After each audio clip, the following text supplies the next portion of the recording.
八國集團外長喺今日星期四喺倫敦舉行會議，預計會議重點係敘利亞危機同埋北韓局勢。呢啲官員喺星期三共進晚餐，然後舉行咗若干嘅會外會談，其中包括一啲官員同敘利亞反對派領導人嘅會談。美國國務卿克里同英國外相克格了解咗敘利亞反對派獲得更多軍事援助嘅要求，不過一名美國官員話佢哋未有做出任何嘅承諾。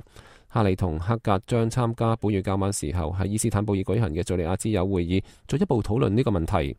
英國同埋法國主張調整或者係取消歐盟對敘利亞嘅武器禁運，嚟到支持反政府武裝。俄羅斯同埋德國反對咁樣做，理由係好可能會使到武器落入伊斯蘭激進分子手中，加劇該地區嘅衝突。